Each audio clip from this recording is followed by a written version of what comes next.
Hello friends, welcome to study with Rajneesh. आज हम लोग डेली करंट अफेयर्स के अंतर्गत 21 जनवरी 2023 के महत्वपूर्ण करंट अफेयर्स को पढ़ेंगे। अगर आप करंट अफेयर्स के पीडीएफ को डाउनलोड करना चाहते हैं तो आप हमारे टेलीग्राम ग्रुप को ज्वाइन कर सकते हैं, जहां से आप इसके पीडीएफ को आसानी से डाउनलोड कर पाएंगे। टेलीग्राम ग्रुप का लिंक डिस्क्रिप्शन में दे दिया जाता है। तो आइए दोस्तों, शुरू करते हैं आज के महत्वपूर्ण करंट अफेयर्स को। पहला प्रश्न है, किस देश ने हॉकी विश्व कप इतिहास की सबसे बड़ी जीत दर्ज की? तो दोस्तों, अभी हाल ही में हॉकी विश्व कप का आयोजन किया जा रहा है भारत के उड़ीसा में, और अभी हाल ही में नीदरलैंड ने चिली को 14-0 से हराया है, और यह किसी भी हॉकी विश्व कप के इतिहास का सबसे बड़ा जीत है। इससे पहले ऑस्ट्रेलिया ने 2010 ईस्वी में एडिसन में दक्षिण अफ्रीका को 12-0 से हराया था। तो उसके बाद वह दूसरा सबसे बड़ा जीत हो गया है। पहला जीत नीदरलैंड, जो कि चिली को हराया है। चिली कहाँ है? तो साउथ अमेरिका में एक देश है, याद रखिएगा। हॉकी विश्व कप की सबसे बड़ी जीत नीदरलैंड।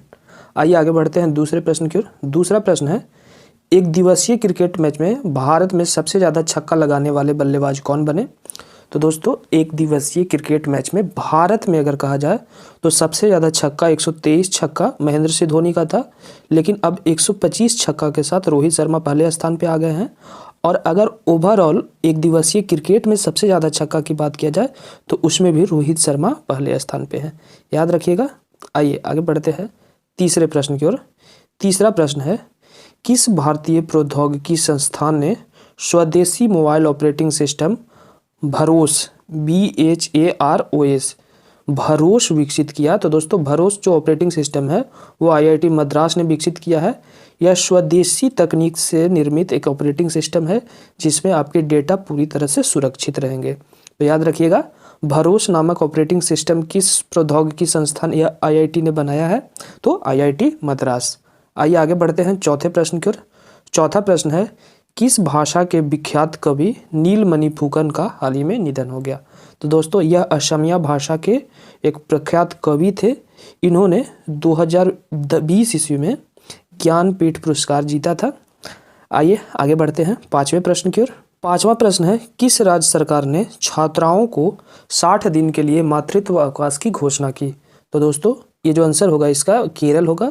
केरल के मुख्यमंत्री पिनाराई विजयन ने अपने ट्विटर हैंडल से यह घोषणा किया कि अब छात्राओं को 60 दिन तक के लिए मातृत्व अवकाश दी जाएगी, और ऐसा करने वाला केरल पहला राज्य बना।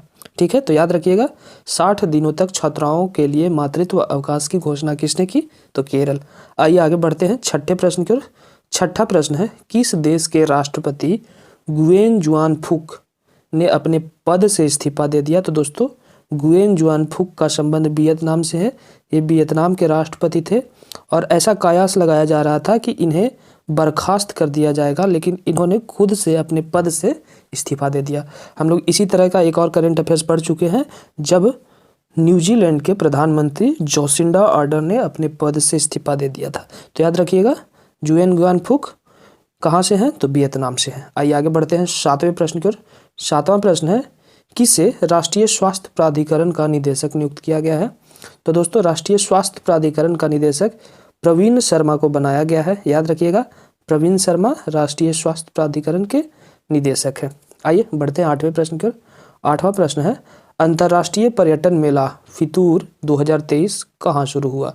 तो दोस्तों, अंतर्राष्ट्रीय पर्यटन मेला फितूर 2023 स्पेन की राजधानी मैड्रिड में शुरू हुआ है।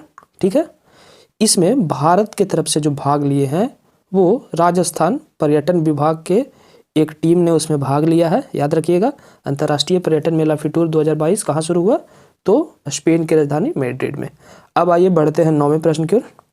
नौवां प्रश्न है, किस राज्य के कांगेर घाटी में दुर्लभ नारंगी प्रकार के चमगादड़ की प्रजाति देखने को मिली? तो दोस्तों, कांगेर घाटी छत्तीसगढ़ में है। यह जो प्रजाति मिला है चमगादड़ का, ये लुप्त प्राय प्रजाति है और काफ़ी दुर्लभ है, नज़र नहीं आता है, लेकिन यह हाल ही में नज़र आया है। कहाँ आया है? तो कांगेर घाटी छत्तीसगढ़ में, याद रखिएगा। आइए आगे बढ़ते हैं 10वें और अंतिम प्रश्न की ओर। 10वां प्रश्न है, मैरीलैंड की पहली महिला लेफ्टिनेंट गवर्नर चुनी जाने वाली भारतीय अमेरिकी महिला कौन बनी? तो दोस्तों, मैरीलैंड जो है वो एक प्रांत है USA का। USA में 50 प्रांत हैं, उन्हीं में से एक है मैरीलैंड। तो मैरीलैंड की पहली महिला लेफ्टिनेंट गवर्नर जो भारतीय अमेरिकी मूल की हैं वो कौन बनी है? तो अरुणा मिलर। अरुणा मिलर बनी है, याद रखिएगा। अरुणा मिलर का जन्म हैदराबाद में हुआ था, और बाद में यह जाके बस गई, कहाँ बस गई? यूएसए में। तो दोस्तों इसी के साथ आज का हमारा 10 करंट अफेयर्स का यह वीडियो समाप्त होता है। उम्मीद करते हैं आपको वीडियो पसंद आएगी। वीडियो पसंद आए तो वीडियो को लाइक शेयर करें। चैनल पे पहली बार आए हैं तो चैनल को सब्सक्राइब करके बेल आइकन प्रेस कर लेंगे। ठीक है, तो मिलते हैं किसी और वीडियो में, तब तक के लिए धन्यवाद।